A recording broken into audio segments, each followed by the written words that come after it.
Hello guys, welcome to success by Shikha my official YouTube channel. और मैं हूं शिखा और आज हम लोग 21 मई के कुछ इंपॉर्टेंट करंट अफेयर्स देखेंगे।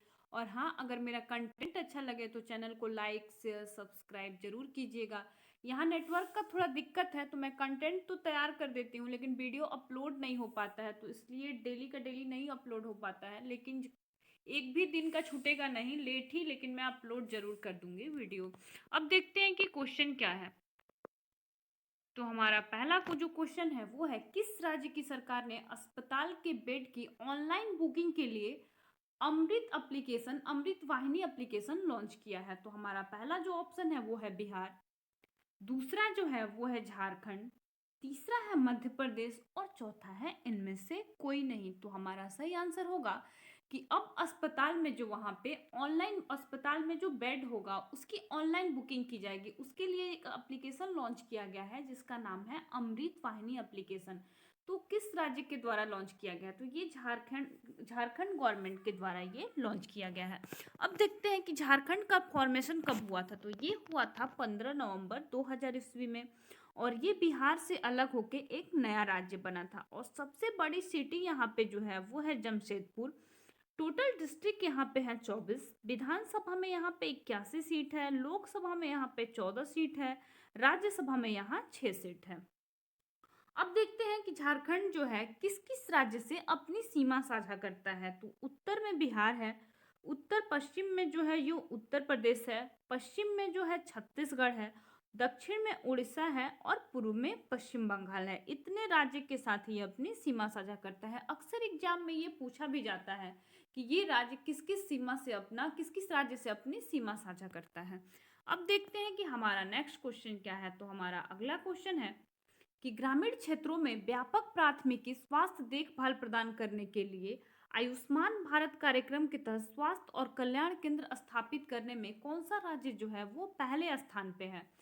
तो ग्रामीण स्तर पे सबसे ज्यादा जो है स्वास्थ्य केंद्र खोलने वाला ये पूछा गया है कि कौन सा राज्य इसमें अभी सबसे पहले स्थान पे है। तो पहला ऑप्शन है केरल, दूसरा है कर्नाटक, तीसरा है मिजोरम और चौथा है नागालैंड। तो हमारा सही आंसर होगा कि ग्रामीण स्तर पे सबसे ज्यादा जो स्वास्थ्य केंद्र खोल रहा है वो टॉप पे है कर्नाटक।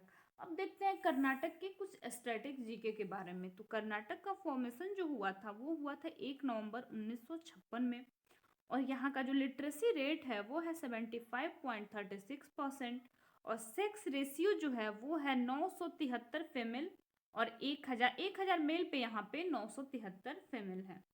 और विधानसभा में यहाँ पे टोटल 225 सीट है, लोकसभा में 28 सीट है, राज्यसभा में यहाँ पे 12 सीट है और टोटल जो जिले यहाँ पे हैं वो है 30। और स्टेडियम जो यहाँ का फेमस है वो है एम चिन्ना स्वामी स्टेडियम।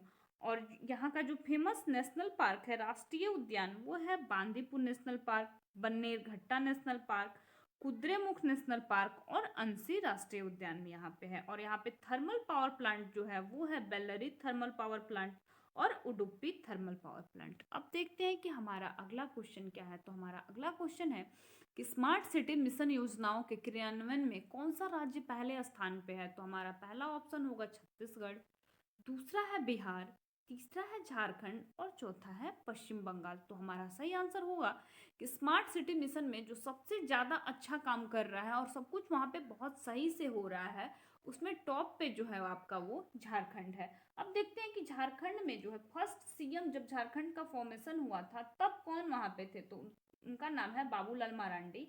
और फर्स्ट गवर्नर जो है जब फॉर्मेशन हुआ था तो फर्स्ट गवर्नर जो बने थे उनका नाम है प्रभात कुमार। अब देखते हैं कि हमारा अगला क्वेश्चन क्या है। तो हमारा अगला क्वेश्चन है कि मार्था कुम किस देश की पहली मुख्य न्यायाधीश बनी है? तो हमारा पहला ऑप्शन है ब्राजील, दूसरा है केन्या, तीसरा है रूस और चौथा है चीन। तो हमारा सही आंसर होगा कि मार्था कुम जो है वो केन्या देश की पहली महिला मुख्य न्यायाधीश बनी है। अब देखते हैं कि केन्या की राजधानी कहाँ है। तो केन्या की राजधानी जो है वो है नैरोबी, वहां पे करेंसी जो चलती है वो चलती है शिलिंग। और केन्या के राष्ट्रपति का क्या नाम है? तो उनका नाम है उहुरु केन्याय। अब देखते हैं कि हमारा नेक्स्ट क्वेश्चन क्या है। तो हमारा अगला क्वेश्चन है कि जगन्नाथ पहाड़िया का निधन हो गया, वे किस राज्य के पूर्व मुख्यमंत्री थे? तो हमारा पहला ऑप्शन है दिल्ली, दूसरा है गुजरात, तीसरा है राजस्थान और चौथा है इनमें से कोई नहीं। तो हमारा सही आंसर होगा कि जगन्नाथ पहाड़िया का निधन हो गया। वे राजस्थान राज्य के पूर्व मुख्यमंत्री थे। अब देखते हैं कि हमारा नेक्स्ट क्वेश्चन क्या है। तो हमारा अगला क्वेश्चन है कि किस सेना ने ऑक्सीजन की कमी को कम करने के लिए ऑक्सीजन रिसाइकलिंग सिस्टम डिजाइन किया है। तो हमारा पहला ऑप्शन है थल सेना, दूसरा है नौसेना, तीसरा है जल सेना और चौथा है इनमें से कोई नहीं। तो ऑक्सीजन की कमी को कम करने के लिए ऑक्सीजन रिसाइकलिंग जो सिस्टम लॉन्च किया गया है ये नौसेना के द्वारा डिजाइन किया गया है। और नौसेना के अध्यक्ष कौन है? तो इनका नाम है एडमिरल करमबीर सिंह।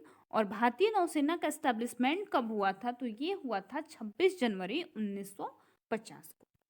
अब देखते हैं कि हमारा अगला क्वेश्चन क्या है। तो हमारा अगला क्वेश्चन है कि राष्ट्रीय आतंकवादी विरोधी दिवस कब मनाया जाता है। तो हमारा पहला ऑप्शन है 21 मई, दूसरा है 20 मई, तीसरा है 24 मई और चौथा है इनमें से कोई नहीं। तो राष्ट्रीय आतंकवादी विरोधी दिवस जो है ये 21 मई को मनाया जाता है। और सबसे पहली बार ये 1991 में मनाया गया था, जब उस टाइम 1991 21 मई 1991 में उसी दिन राजीव गांधी की हत्या हुई थी।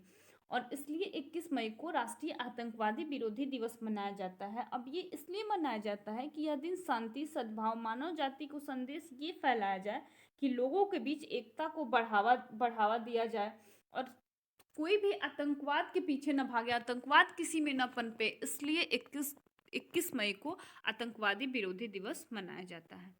अब देखते हैं कि हमारा अगला क्वेश्चन क्या है। तो हमारा अगला क्वेश्चन है कि हाल ही में किस राज्य सरकार ने म्यूकरमाइकोसिस को महामारी घोषित किया है। तो हमारा पहला ऑप्शन है असम, दूसरा है राजस्थान, तीसरा है पश्चिम बंगाल और चौथा है इनमें से कोई नहीं। तो हमारा सही आंसर होगा कि म्यूकरमाइकोसिस, ये जो ब्लैक फंगस है उसको राजस्थान ने महामारी घोषित किया है।